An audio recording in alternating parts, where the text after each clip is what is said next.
Hello.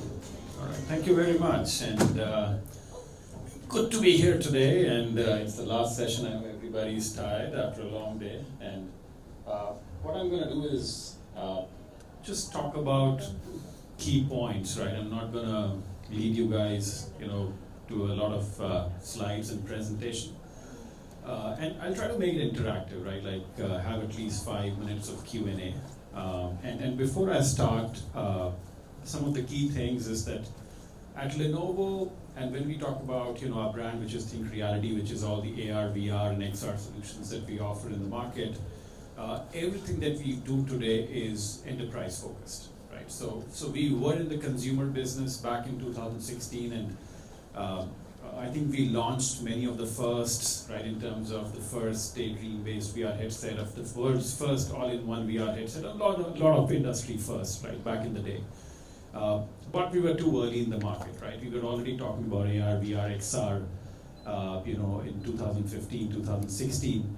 And I think 2019 onwards is where we decided that, hey, we are going to do enterprise only, at least for the next few years, right? And then gradually we'll see that how the consumer market develops. So I'm going to talk a little bit about, so where are we when it comes to the XR adoption, right? So if you look at this chart, and this chart is from McKinsey, and this is the latest report of 2024. So if we look at, all the different emerging technologies that the companies are investing in, immersive technologies are not too far away, right? And I know this was sort of buzz of the town about a year back, till the time we had AI, right? And then AI took sort of the center stage. But if you compare these numbers, right, and these are some incredible numbers to look at. 15% of companies are actually scaling their XR deployments, and these are some very, very large companies, and we are working with quite a few of them. And then 15% have already kind of, they've adopted or they're experimenting with immersive technologies in some way or the other. And 21% are actually in the piloting phase, and which is similar to AI if you look at the applied AI data as well, right? So it's not too far away. On the enterprise side, there's still a focus on these technologies, and it's just about the use cases. I'm going to talk about that as well, that what are those use cases that these enterprises are looking at today when it comes to immersive technologies. And this chart covers a little bit in terms of what's happening, right? What are the trends in XR? What do we see at the moment, right? So I think the number one bit is that the headset market is still selective. It's seeing a selective growth, right? The hardware development is expected to continue. There are still a couple of challenges that the industry needs to solve, right? So we have got the mixed reality, the extended reality device, where AR and VR has converged to a large extent. But the form factor of these devices are still a little bit bigger, right? And the whole thing lies in the battery, right? That how we can make these batteries more efficient and reduce the battery weight, and that's going to drive the future of a lot of hardware in the industry. But there's still selective growth, right, in that. The enterprise adoption persists, but scaling is taking longer than expected. And what I mean by this is that there are companies who are experimenting, who are piloting almost every month, every quarter with new use cases. But are they resulting into an enterprise-wide deployment? It's quite selective at the moment, right? And there are various reasons for it. In terms of the long-term potential, all the big tech is looking into it, right? And if you just look at the number of patents and in terms of the research, it's quite a lot. It's quite a lot, right? In the last 4 or 5 years, and in fact, as Lenovo as well, we have built a lot of IP in this particular technology, and it's almost everybody in the big tech at the moment, right? Who are investing in this technology. And then if I talk about that, where does most of the enterprise adoption lie? It's about how do we augment some of the existing processes, some of the existing offerings with this technology on top of it, right? And I'll talk more about these use cases. And customer ecosystem will continue to develop. And I think the key thing about all the business applications and the deployments happening is that it has to tie in with all the existing enterprise applications, right? So if as a developer, if as a company you want to drive something which doesn't talk to existing processes, doesn't talk to existing applications, and has no roadmap to it, I think it'll be a little difficult for the enterprises to adopt that, right? And they're looking at everything that is already there and how XR can integrate to that. So these are some of the trends, and overall, I think it's going at a steady pace in terms of the deployment, and we are still pretty much in the center stage when it comes to XR as a technology in the enterprise. All right, and this talks about how do we see this technology, right? And as Lenovo, we are the #1 computing company in the world, right? And we are also the #1 computing company from an enterprise compute point of view, right? And we do everything from back-end compute to front-end compute, right? And how we see everything coming together. So for us, there are two major pivots at the moment, and one is computing, which everybody needs, everybody would require. Even from a back-end perspective, you would need those GPU-based servers, right, that can process the amount of data that AI needs to use. And the second bit is AI, right, from an application point of view. And if you look at, on the left and the right, everything ultimately converges at spatial computing and metaverse, right? And it's not so evident today when we are here in 2024, but a couple of years from now, this would be super evident, right? That how this entire thing comes together, right? And as the #1 computing company in the world, it's very, very important for us to align with the future of compute, right? And this is where we see, that whatever we are experiencing today in terms of the large language models on one end, and then all the computing devices on the other end, and then how do they come together, from a computing point of view. And expanding this a little bit further, this is sort of our vision as at Lenovo when we talk about AI, and we want to develop smarter AI for all, right? And I think there are a couple of things here, right? So AI, and it's just with the amount of data, whether it's sensors or user-based data that we collect, right, if we want to enable AI, privacy and security would play a very, very important role. And that's something what we want to ensure as Lenovo, that as we move forward and ahead in this journey with our devices, right, and with all the products that we have, we are very sensitive to user data, right?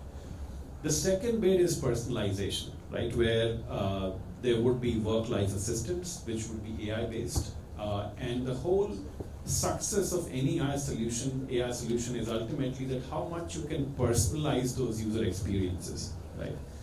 And from an enterprise point of view, I think from a long-term perspective, we want AI to be embedded in the enterprise decision-making process, and increasingly we will see that, right? So if we have to implement XR, if we have to implement AI, the key thing would be that how are we affecting the enterprise decisions on a day-to-day basis, and that is what is creating value.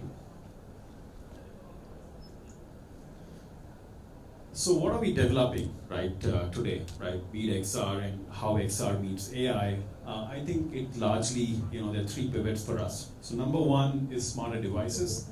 So where with every device that we develop, we want to ensure that it has got some element of AI in it. And with the two pivots that I mentioned, that how do you personalize these experiences, and how do you embed these applications within the enterprise decision making, right? Smart infrastructure, so this is sort of the racetrack for AI to run. So this is all our servers, network, storage, equipments. And ultimately smart solutions, right? So these are the destination for the customer to reach, and this is where we are building a lot of XR solutions at the moment, right, for the enterprise. And I'm going to talk more about these solutions.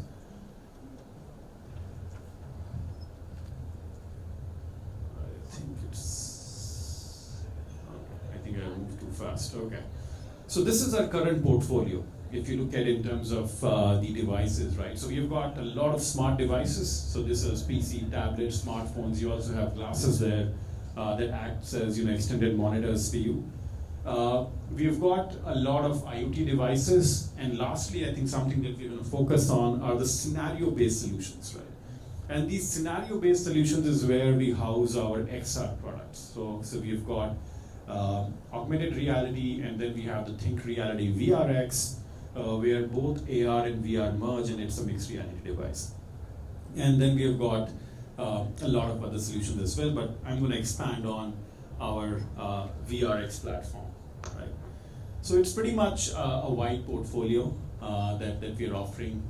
Most of these devices are AI ready, like I mentioned, and they have already got those AI-enabled solutions. And these are our different brands, and the number one brand that you see on the topmost left corner is Lenovo ThinkReality, which is our AR, VR, and XR based solutions. All right, so moving ahead, let's focus on the ThinkReality VRX, right? I'm not sure if a lot of you already know about this, but maybe not, and the reason being that we are not consumer focused, right? So this probably is one of the few devices, or it might be the only device, coming from a large tech that is only enterprise focused, right? We don't sell this to consumers, we only sell it to B2B. And few reasons, why we have chosen that. Number one is security, right? So there's no extra line of firmware, there's no extra line of code that can hamper enterprise security, right? And then there's a lot of feedback, like I mentioned, that we launched our first device back in 2015-16. So there's a lot of feedback that we have taken from our enterprise customers, some of the largest one across the globe, US, Europe, Asia Pacific, and all of those experiences where we have incorporated in this particular device. So this is a mixed reality device, so you can run your virtual reality use cases, you can run even your augmented reality use cases with ThinkReality VRX. Right? So here's a quick video that I'm going to play. Introducing the Lenovo ThinkReality VRX, your gateway to the enterprise metaverse. Whatever your business, the Lenovo ThinkReality VRX was built with you in mind. Privacy, security, support, those are our priorities too. All backed by Lenovo, a true enterprise partner ready to support your needs and scale your solution into the metaverse.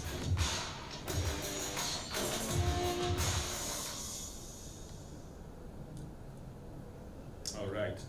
So that's VRX, and like I mentioned, that this as a device is specifically engineered for the enterprise, right? And it's rugged, it's built for purpose, right? And it can be used for a variety of use cases.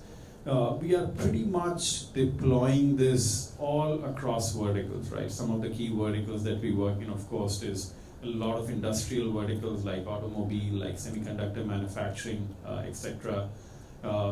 We are very popular on the retail front, right, where we are kind of deploying this in a lot of retail companies at a global level. And then, even from a design perspective, one of the key things that the device can do, that you can run this as a standalone device, and you can also tether it. Like you see, there's a cable going on, right? So you can also tether it to a powerful workstation, right, where you can run better experiences using the GPU power as well, right? So it's quite a comprehensive device in terms of the different kind of use cases that are available in the industry today, and how you can run all of those with one single device. So that's the objective with which we built VRX. So what are some of the use cases, the most popular ones that we are seeing today, right, in terms of the enterprise adoption? So I think goes without saying, number one is trainings, right? And this is something which is already scaling at a global level. And trainings, we divide it into two bits, which is hard skill trainings and soft skill trainings. And like I mentioned, if you look at the verticals that we are working on at the moment is manufacturing, medical, automotive, and all sort of technical trades. From a soft skill point of view, we have got onboarding solution. In fact, we as Lenovo now onboard our employees in certain countries on a VR headset, right, which is quite more powerful as compared to a person onboarding an employee. Human resources training, leadership training is becoming very, very popular and a de facto sort of deployment in most of the large enterprise companies.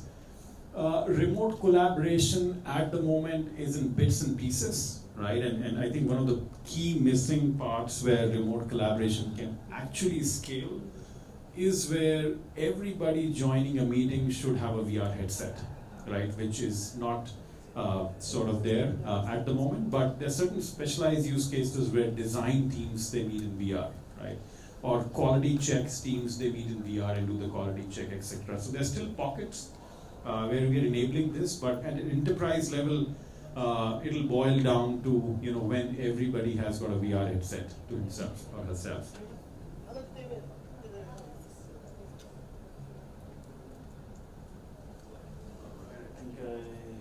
And then I think one of the key things that we have to look at is that where is generative AI, right? And how do we see generative AI, which has become the talk of the town, and how is it impacting the entire XR, right? So broadly dividing generative AI into two bits, so where we can call one like text-based AI, generative AI, and then the art-based generative AI. So from a text-based point of view, we see that these solutions are really helping in programmer productivity, right? Where these applications can be developed much faster, reducing the overall development time. And the new tools are now available, in quite a rapid way as compared to a year earlier.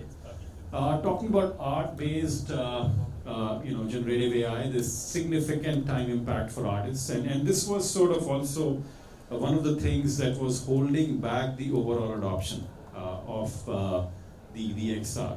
And I think what we are now waiting for is text to full 3D world, and we are already seeing this happening in pockets and bits. And once it's there, I think this is going to really push the industry forward. But overall impact, if you have to summarize, then content development is becoming less costly, which was quite expensive earlier. Smaller teams can make a bigger impact, right, if you're a developer. And then the whole XR content growth would be key, which is driven at the moment by generative AI. And this is something we are enabling for our customers as well. All right, so I think this must be my last chart. So what are we doing today, right? How do we take these solutions to market? An important thing to realize is that most of our customers today are looking for end-to-end solutions, right? So they're not looking at solutions in a piecemeal manner where they have to buy a hardware from somebody, a software from somebody, and then have a different services vendor. But these solutions are only scalable if you provide the customers with an end-to-end solution, right? So we have got all the hardware platforms here. And then we have got a layer where we onboard a lot of partners, right? And these are our ISV partners. You would see a few names here. There's Updale, there's Heaviless Innovation, and all of these partners are pretty much global in nature, right? And what we do is we validate their solution. It goes through a security check within Lenovo, and then is when we take it to our customers where we have the Lenovo reliability behind these solutions. And then, these are the different verticals that we take these solutions to. And then, of course, any kind of services, right from deployment to content creation to strategic consulting, we bundle it all together. And I think this is kind of very powerful in terms of an offering into the market, and something which we see that the customers are really finding value in. All right, so I think that's pretty much it. And if I have to talk about what are the key reasons why the enterprise trusts us, so number one is, of course, the open ecosystem, a very, very clear business focus. And then we have got all, like I mentioned, end-to-end solutions from the hardware platform to ISV solutions to services, all packaged together with the Lenovo reliability and security, right? And of course, if you're a developer, then there's a lot of developer freedom. for you to design these solutions and bring it to us, and then we can take it to market. So that was all, and if there are any questions, then happy to take it.